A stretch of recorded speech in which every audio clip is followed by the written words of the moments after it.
बताने के पीछे मेरा मकसद ये है कि सदन से माध्यम से देश भर की जनता को और इस सदन के माध्यम, आपके माध्यम से सारे सदन के सम्मानित सदस्यों को कुछ वास्तविकता मालूम पड़े।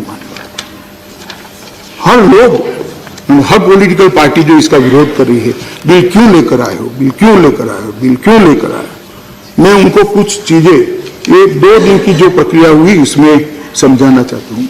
गुलाम नबी साहब ने अलग प्रकार के समझाने का प्रयास किया है, पर एक अलग दृष्टिकोण भी है जो मैं सदन के पटल पर रखना चाहता हूँ। दिल्ली हरियाणा सीमा पर एक ट्रांजिट कैंप है, भट्टी माइंस, संजय कॉलोनी बस्ती। वहां मान्यवर साहिबा और रबे जी नाम की 2 बहनें बहुत कठिनाई से भागकर यहाँ आई है और अपने पतियों के साथ, बच्चों के साथ 2013 में वो कराची से भारत आई। उनका कहना है युवा लड़कियों, जवान महिलाओं को उठा लिया जाता था, सेक्सुअली प्रताड़ित किया जाता था या इस्लाम कबूल करने के लिए पाकिस्तान में हम पर दबाव बनाया जाता था। आज ये बिल आने के बाद अब तक हमको नागरिकता नहीं मिली थी, आज हम सम्मान के साथ जीने की आशा कर रहे हैं क्योंकि बिल लेकर मान्यवर रेफ्यूजी कैंप शरणार्थियों को अपनी पहचान देने की सबसे बड़ी समस्या है।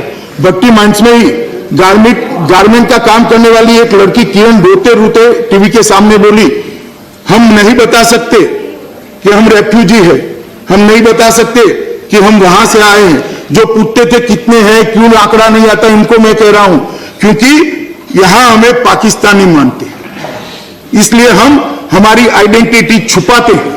वहां पर तो हमारे साथ अत्याचार होता ही था, यहां पर भी हमें हमारी आइडेंटिटी छुपानी पड़ती है। अब ये बिल आया है तो हम सम्मान के साथ कहेंगे कि हम भारत देश के नागरिक। मान्यवर शौकत राम अपने परिवार के साथ 13 वर्ष के थे तब आ गए, अब 32 वर्ष के हो गए, वो अपने 3 बच्चियों के पिता भी बन चुके हैं और वो कह रहे हैं हमारा बहुत लंबे समय से एक सपना था कि हम सम्मान के साथ अपने देश के अंदर नागरिक बनकर जी पाएंगे, अभी हमारा सपना पूरा होगा। बलराम ने अपने मित्रों को पाकिस्तान में सिंध में फोन कर कहा, जय श्री राम, आज हमारे सभी स्वप्न पूरे होने जा रहे हैं। मान्यवर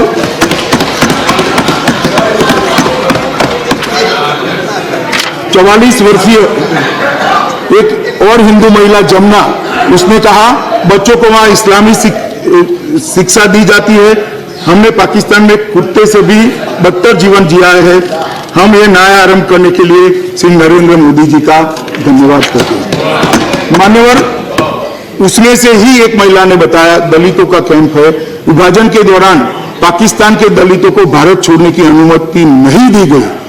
पाकिस्तानी प्रधानमंत्री लियाकत अली ने भारतीय उच्चायुक्त से कहा अगर उन्होंने जाने की अनुमति दी तो कराची की सड़कों को कौन साफ करेगा। मान्यवर ये सबको सम्मान देने के लिए citizenship amendment bill Shri Narendra Modi और आप इसका विरोध कर रहे हो, तब समझना पड़ेगा कि जिन दलित भाइयों को वहां पर एक इस प्रकार के घिनौने मकसद से यहां नहीं आने दिया गया, वो आज आते हैं तो उनको नागरिक बनाने का बिल हम लेकर आए। मान्यवर हरीश सिंह सोढ़ा जो राजस्थान की बॉर्डर पर आए हैं, उन्होंने भी इसी प्रकार से आनंद व्यक्त किया। बांग्लादेशी हिंदू शरणार्थियों के साथ काम करने वाली एक संस्था निखिल बंग नागरिक संघ ने भी वहां कहा कि हम पर वहां जो प्रताड़ना हुई है, मुझे मालूम नहीं पड़ता यहाँ आने के बाद भी अब तक भारत सरकार सिंधियों या तिब्बतियों की तरह हमें क्यों नहीं स्वीकारा अब तक। आज हम मोदी जी का धन्यवाद कर रहे हैं कि हमें स्वीकारा। मान्यवर ये जो पीड़ा है, ये पीड़ा उन लाखों करोड़ों लोगों की है। यहाँ टेक्निकली आंकड़ा पूछना ये बहुत सरल है, मगर आंकड़ा जो छोटा रहा है ना, मैं अभी भी कहता हूं इसलिए छोटा रहा है कि कांग्रेस सरकारों ने अब तक उनको नागरिकता देने की व्यवस्था नहीं की थी। आज ये बिल पारित होने के बाद, ये सदन मेरा समर्थन कर दे, ये बिल पारित होने के बाद जब नागरिकता शुरू होगी, आंकड़ा मैं भी देखूंगा, आप भी देखेंगे और अगले साल इस पर चर्चा भी करेंगे। मान्यवर कई सारे बातों पर सवाल उठाए गए। एक तो मेरी कई बार समझ में नहीं आता, मैं कांग्रेस के नेताओं का बयान सुनता हूं, शायद कोइंसिडेंट ही होगा, कोई इरादे में कमी नहीं होगी, परंतु कांग्रेस के नेताओं के बयान और पाकिस्तान के नेताओं के बयान कई बार भूल नहीं जाते। मान्यवर मान्यवर मान्यवर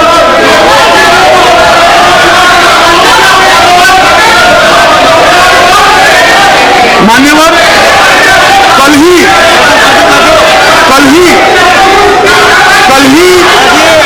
पाकिस्तान के प्रधानमंत्री इमरान खान ने जो बयान दिया है और आज जो इस सदन में बयान दिए हैं वो एक समान है, एक समान है।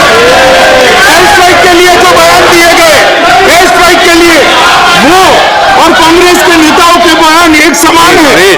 सर्जिकल स्ट्राइक के वक्त जो बयान दिए गए कांग्रेस के नेताओं के माध्यम से और पाकिस्तान के नेताओं के माध्यम से एक समान है। 370 पर पाकिस्तान के नेताओं ने जो बयान दिए और उसको यूएन में कांग्रेस के नेताओं के बयान को यूएन में पाकिस्तान के प्रधानमंत्री ने कोट किया, वो भी एक समान है। मान्यवर, और सिटीजनशिप अमेंडमेंट बिल के लिए भी कल पाकिस्तान के प्रधानमंत्री का बयान देख लीजिए और आज के कांग्रेस के नेताओं के बयान देख लीजिए, दोनों मान्यवर मेरी समझ में नहीं आती। मान्यवर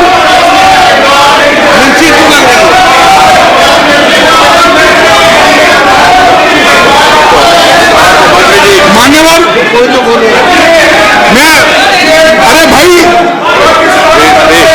इतना बौखलाते हो, मैं पूछना चाहता हूं कांग्रेस पार्टी ने एनिमी प्रॉपर्टी बिल का विरोध क्यों किया था? क्या जस्टिफिकेशन था? एनिमी प्रॉपर्टी बिल का विरोध कांग्रेस पार्टी ने मान्यवर क्यों किया? इसका जवाब दे। ये नाराज होगा, वो नाराज होगा, हम सही काम नहीं करेंगे। मान्यवर, जो सही होता है वो सही होता है। मान्यवर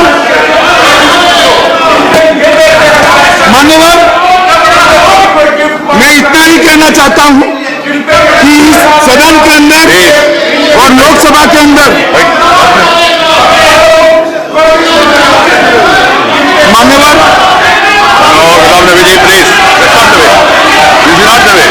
मान्यवर अब बैठ जाइए।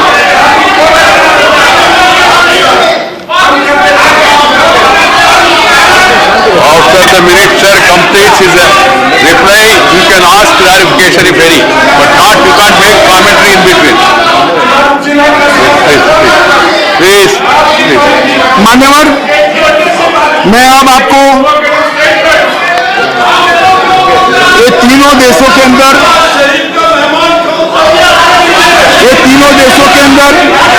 धार्मिक लघुमतियों पर, अल्पसंख्यकों पर जो अत्याचार हुए, Nothing shall go on record other than what the chairman बताना चाहता हूं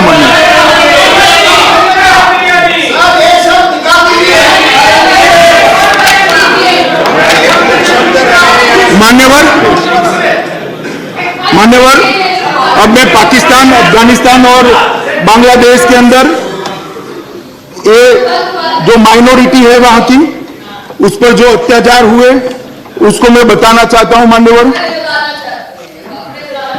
प्लीज। मान्यवर, पाकिस्तान के अंदर सिख और हिंदू लड़कियों का अपहरण कर जबरन धर्म परिवर्तन करा गए। 2014 की एक रिपोर्ट बताती है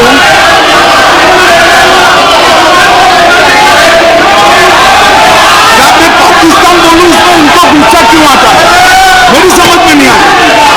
मैं पाकिस्तान की बात कर रहा हूं भैया, आप क्यों गुस्से हो रहे हो? प्लीज एक गलत मैसेज आएगा, वो पाकिस्तान और अफगानिस्तान के बारे में, बांग्लादेश के बारे में बोल रहे हैं, आप आपके व्यक्त कर रहे हैं, ऐसा मत करो। आपके बारे में जो रेफरेंस है उस समय पे आप पूछ सकते हैं। की रिपोर्ट में 2014 का 428 हिंदू पूजा स्थलों में से केवल 20 बच गए। मान्यवर, ईसाई धर्म की बेटी आसिया बीबी का मामला जग विख्यात है। मान्यवर, 47 में जो 23% वहां पर रिलीजियस माइनॉरिटी थी, अब 3.7% रह गई। मान्यवर, बांग्लादेश के अंदर भी जब तक शेख मुजीबुर रहमान थे सब ठीक चला। जैसे ही शेख मुजीबुर रहमान की सरकार गई, एक अंधे कानून की तरह वहां की धार्मिक लघुमतियों पर अत्याचार हुए। मान्यवर, मैं आपको बताता हूं कि ढेर सारे बांग्लादेशी हिंदुओं को यहां शरण में आना पड़ा। छोटे ग्राम का केवेले ग्राम में अक्टूबर 1990 में हमला किया, जिसमें 300 घरों को आग लगा दी।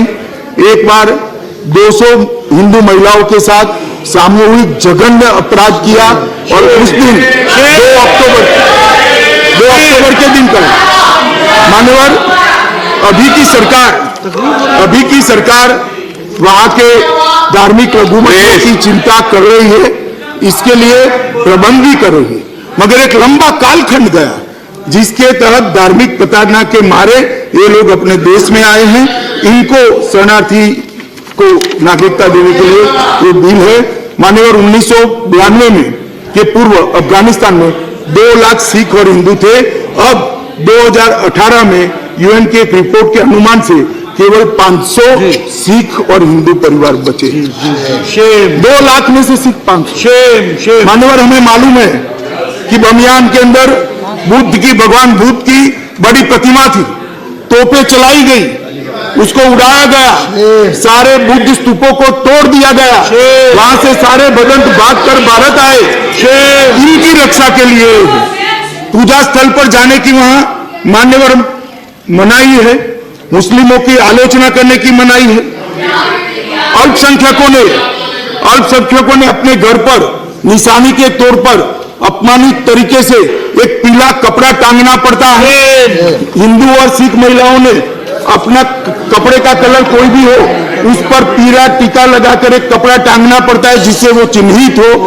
और बुर्का पहनना भी कई प्रांतों में अफगानिस्तान के कंपलसरी कर दिया है। मान्यवर, क्रिश्चियनों के लिए भी ढेर सारे अत्याचार पाकिस्तान के अंदर हुए। मैं आज ये गरिमामयी सदन को बताना चाहता हूं, मान्यवर,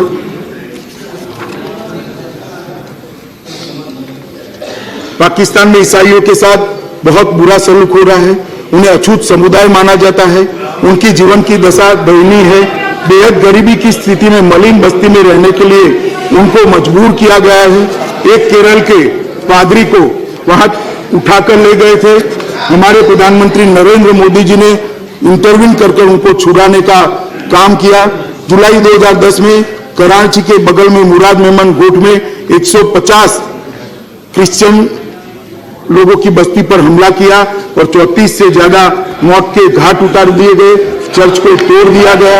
मान्यवर, 2002 में कुछ बंदूकधारियों ने टेक्सास इलाके क्रिश्चियन अस्पताल में बम फेंके, जिसमें 2 नर्स और 2 नन सहित 4 लोगों की मौत हुई, 25 घायल हुए। 2009 में कुछ अज्ञात बंदूकधारी ने कराची शहर के बीचों बीच क्रिश्चियन चैरिटी संस्था पर हमला कर 6 लोगों को मार दिया, 24 घायल हुए। 2009 में एक मुस्लिम धर्मगुरु के द्वारा ईसाइयों को मारने का आह्वान करने पर 2 मुस्लिम बंदूकधारी बुरखे में आकर एक चर्च पर बम फेंका, जिसमें 3 क्रिश्चियन बच्चियों की मौत हो गई। 2005 में संगला हिल 3000 मुस्लिम उग्रवादियों ने हमला कर रोमन कैथोलिक आर्मी और चर्च पर हमला किया और पूरे चर्च को ध्वस्त कर दिया। मान्यवर, 2009 में गुजरात के दंगों में ईसाई अल्पसंख्यकों के खिलाफ लगातार हमले हुए। 2011 में गुजरावाला शहर में 500 प्रदर्शनकारियों ने ईसाई समुदाय पर हमला कर कम से कम 20 लोगों को मार दिया और ढेरों घायल हुए। 2013 में लाहौर की ईसाई बस्तियों को मुसलमानों ने हमला कर 100 से ज्यादा घर जला दिए, जिसमें 20 लोग जिंदा जल गए। मेरे पास ये पूरा है, मैं तो इसको रिकॉर्ड पर भी रखना चाहता हूं क्योंकि ये इतिहास का पार्ट बने। मान्यवर, अंत में मैं इतना ही कहना चाहता हूं कि मैं जो बिल लेकर आया हूं वो किसी की भावना हर्ट करने के लिए नहीं, किसी भी धर्म समुदाय के लोगों को दुखी करने के लिए नहीं। मैं इतना ही कहना चाहता हूं, जो अभी मेरा भाषण चल रहा है भैया, मैं नहीं सुन रहा हूं, आप चिंता मत करिए। मान्यवर, ये जो लोग चिंता कर रहे हैं कि माइनॉरिटी का बाद में इस देश के माइनॉरिटी की और मुसलमानों के साथ अन्याय होगा, ये नहीं अन्याय होगा। मैं एक आंकड़ा सदन के सामने रखना चाहता हूं। 2013-14 में जो कांग्रेस का अंतिम बजट था, इसमें माइनॉरिटी कल्याण के लिए 3500 करोड़ थे। 19-20 के बजट में 4700 करोड़ रुपया नरेंद्र मोदी सरकार ने। मान्यवर, कई सारे उस्ताद से लेकर उनके रोजगारी के ढेर सारे कार्यक्रम यहाँ चालू हुए। इस देश का वाइस प्रेसिडेंट मुस्लिम बन सकता है, प्रेसिडेंट बन सकता है, इलेक्शन कमीशन का चेयरमैन और सेक्रेटरी भी बन सकता है। हमारे देश में कभी पर भी किसी भी धर्म के अनुयायी के साथ हमने अन्याय नहीं किया है, और ये हमारे देश का गौरवप्रद इतिहास है। और मैं विश्वास दिलाना चाहता हूं कि श्री नरेंद्र मोदी भी इस विश्वास को कंटिन्यू करने जा रहे हैं। ये सीएबी का जो बिल है, इस देश के मुसलमानों की नागरिकता को किसी भी दृष्टि से हर्ट नहीं करेगा। ये नागरिकता देने का बिल है, नागरिकता लेने का बिल नहीं है। दूसरी बात, मैं इतना ही कहना चाहता हूं, अगर इसी दृष्टि से सोचे तो फिर तो दुनिया में जितने लोग हैं सबको हमने नागरिकता दे देनी चाहिए। कौन से देश में ऐसा प्रावधान है? ह्यूमन राइट के चैंपियन देश सारे हैं, वहां जरा कोई एक भारत का नागरिक को नागरिकता दिलाकर देख लो। दे सकते हैं क्या? ले सकते हैं क्या? हर देश ने अपने कानून बनाए, हम भी अपना कानून बना रहे हैं। हर एक को यहां नागरिकता नहीं मिल सकती।